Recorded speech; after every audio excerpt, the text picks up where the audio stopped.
તારે ફરું ત્યાં પાકિસ્તાનમાં આવીને આવી જગ્યા બાપાની છે. હું મહિનો ત્યાં પણ રહીને આવ્યો. બાપાનો પ્રતાપ છે. કોઈ પણ એટલે આ તો લૌકિકમાં શિવનો ગણ છે. શિવનો અવતાર કેવરાતો. આ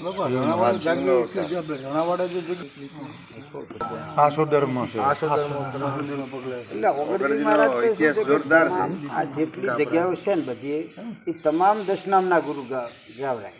એટલે બધા જગ્યાએ હોય અહીંયા ઓગળ બાપાને ગુરુ સમાન હોવું માનતા બધા સ્થાપના કરે. હા, કોઈ પણ હોય એટલે પેલા આપણે નથી કે પેલા ગણપતિ બિહાર એમાં પેલા ગુરુ મહારાજ નું હોવું. એક મહિનો રહ્યો ને મને તો હિન્દુઓ એટલા માનતા અને મુસલમાનો પણ એટલા પછી લાગવા આવતા. અહીંયા આપણે હિન્દુના ફકીર કે હિન્દુ કા ફકીર એટલે મુસલમાનો મને તો પછી લાગવા. મને કોઈ જાતની ત્યાંની સરકારે પણ મને ફૂલ ફેસિલિટી આપે. 7 કમાન્ડો, ગાડી બાડી, ડૉક્ટર બધું ફૂલ ફેસિલિટી સાથે હું મને અમુક ફેર એવું થતું કે હું શીખર સપનામાં જોઉં તો શું આ તો પાકિસ્તાન છે. આટલું બધું તો હું દિયોદર કે થરામાં જાઉં તો ટ્રાફિક વધ ઘડીક વાર મારે ઊભું રહેવું પડે. અને હોય તો ફટાફટ કરાચીની બજારની અંદર અને આટલું બધું છે એટલે તો હું સપનું જોવું શીખશું છે એવું મન થતો. પણ મને એવું હતું જયંતિભાઈ કે ચમ તમારે નાનો દીકરો હોય ને ઓંગળી પકડીને કે મારે બાપા આ જુએ છે તમે લઈ જાઓ વતાડોનો આડો પૂરો એમ. મને પછી એવું લાગતું કે ઓગળજી મહારાજની હું ઓંગળી પકડીને ફરું મને બાપા બધું બતાડે કે એ દેશમાં ફરવું અને એ દેશની અંદર સનાતન ધર્મની જૈન બોલાવીને સત્સંગ કરવો. જયંતિલાલ પણ એ હું તો અહીંયા આનો આ જ હતો. અહીંથી હેડ્યો દીદી કઈ હેડ્યો કે જીવશન જગ માલશે ને 90 કોટી જવા બાકી હિંગળાજના દર્શને જવું ખોટો હવે જીવું છું. ગુલાબસિંહ તો આવું છું. બાબા પાકિસ્તાનમાં એક્ઝેક્ટ કઈ જગ્યાએ આવ્યું આપણી? હા, એક્ઝેક્ટ અહીંથી 20 કિલોમીટર 120 કિલોમીટર થાય આપણી બોર્ડર. અહીંથી નળાબેટ બોર્ડર કેટલી થાય? 120. નળાબેટ બોર્ડર થી 120 કિલોમીટર મારું મંદિર અહીંયા છે. આ એક્ઝેક્ટ માપ. હા, મીઠીથી આમ મીઠી એસપી ઓફિસ મીઠી લાગે. મારી એન્ટ્રી નોંધાવે હું મીઠી ગયો હતો એટલે મીઠી જાય. અહીંયા સલીમકોટ નામનું આ શહેર છે. સલીમકોટ શહેર એ સલીમકોટની અંદર આપણે ઓગળજી મહારાજનું આવું કર્યું છે મંદિર.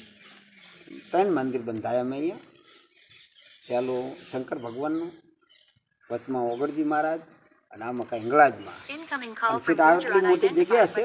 અને એની અંદર આવો દરવાજે મેં હડમન બેહાર્યો અને એ હડમનનું નામ આવ્યું ભારતનું હડમન. કાયમ બેઠોણા જય બોલો ભારતના હડમનની જય. કે બાપા કે આ શું મૂકવા મારો ભારતનું હડમન બિહારીને જવું લો કે આ સંસ્થાની અંદર કોઈ આઘા પાછું ના થાય. આ ધોકો લઈને બેઠો છે કહો એટલે આનું નામ ભારતનું હડમન. હા, અત્યારે બેઠો ભારતના હડમનની જય બોલાવું. અને મોટું આપણે ત્યાં એક દવાખાનું બંધાયું મેં. મારે અહીંયા લગભગ 80-85 લાખ પેટ પૂજા આવી હતી. એના લોકોએ ખૂબ આલ્યું હતું.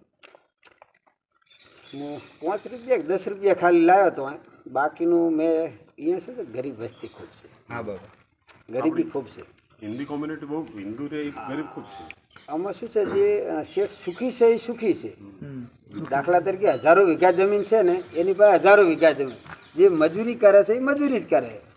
પછી દાખલા તરીકે તમે નોકરીયાત છો તો તમારા છોકરાને અહીંયા સરકાર આપણા જેટલો ભણવામાં નથી આપવા.